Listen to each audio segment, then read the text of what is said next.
name is Alex Young. My name is Shannon Barassi. My name is Danny Rosnowski. My name is Elizabeth DuPont. My name is Joel Campbell.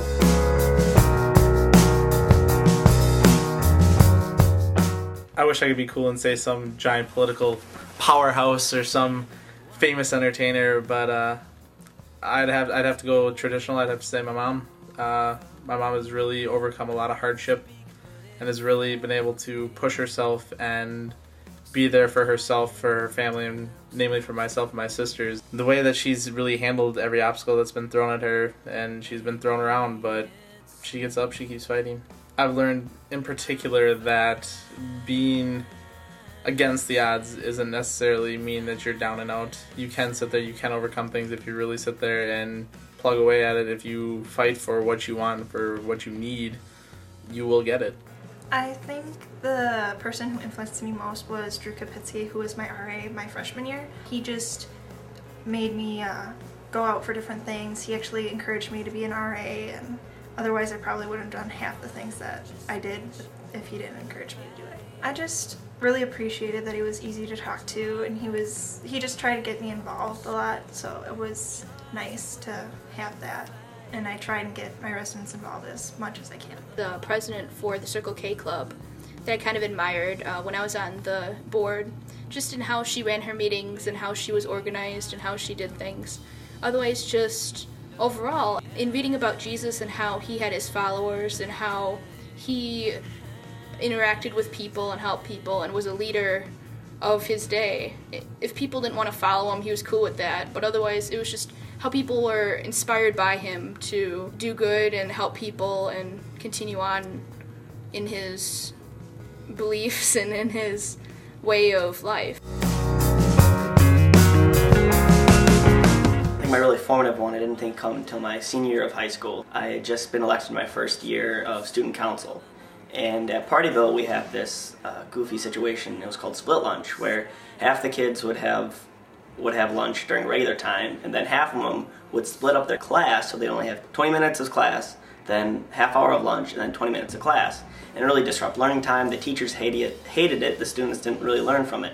And I really thought that this was an initiative that I can sort of get done. I took it upon myself to gather a group of students and faculty, and we had a discussion. We really decided that two distinct lunches, instead of splitting up the class, would be best for both the cafeteria staff and the students and the faculty. And now it's not disrupting learning, and they can get through a whole class period without the students wondering, okay, so in 5 minutes it's going to be lunch. No, they can focus on the class and then go to lunch. I think that I could get all those people together and change this sort of backwards thing in my school and make that positive impact, I think, was my very first formative moment. I think just the general concept of actually doing. I mean, I'd always thought of this would be a problem, and I'd talk it over with my friends, be like, yeah, that really sucks, and then we'd go home for the day and wouldn't do anything.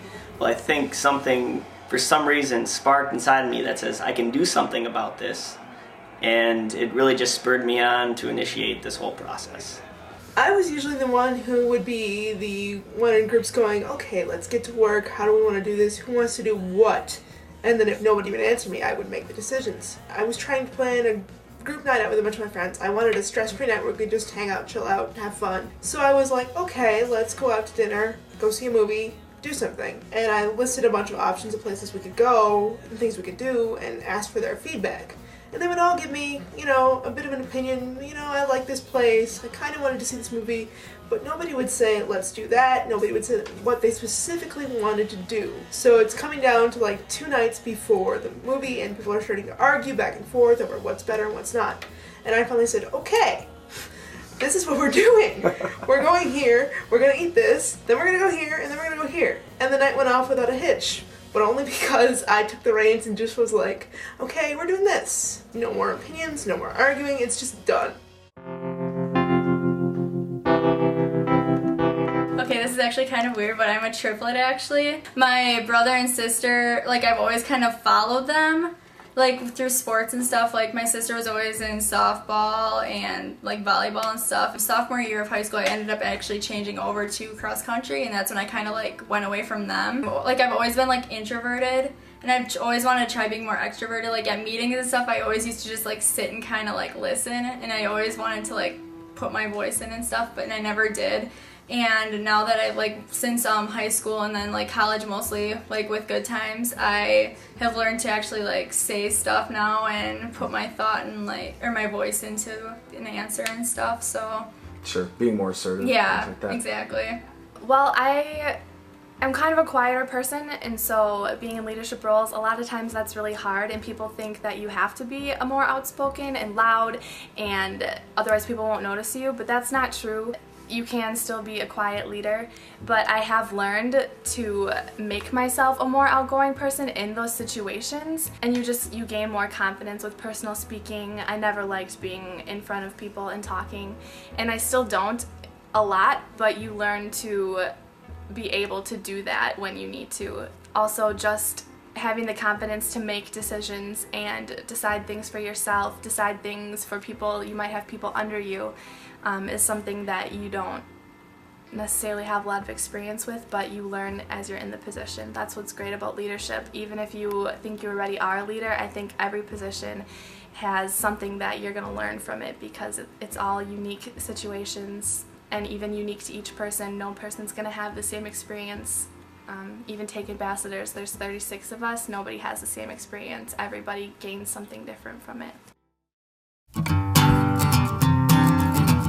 I think before I started getting involved, I thought of leadership as being in a big position and being in charge of a bunch of people, but more so now I think it just seems more as kind of a lead by example kind of thing. Just do what you think is right and what you think is best. If people follow, good for them. If they do their own thing, that's fine too. Well, definitely for me, I found just personally that it was something I was passionate about. So it's always easier to do things when you're passionate about it to begin with. I think that in having a good group of people around you, or having people that are friendly or just encouraging, or in some cases annoying.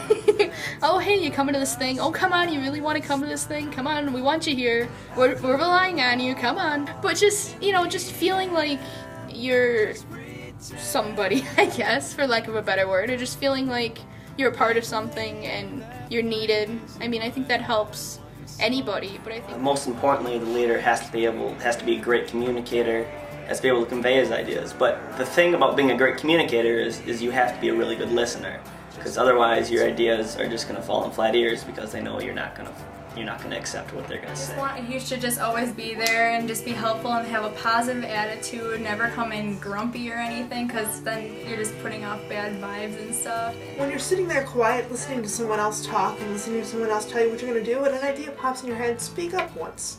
You might be surprised at, how much impact you have and how much people respect the idea that you gave them.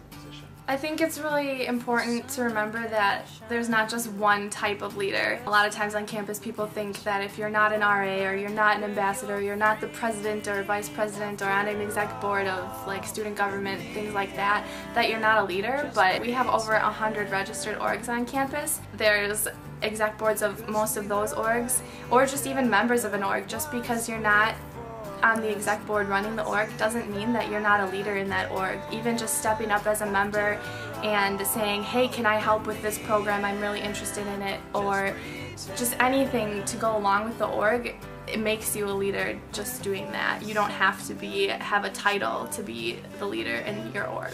I'm having a bad dream.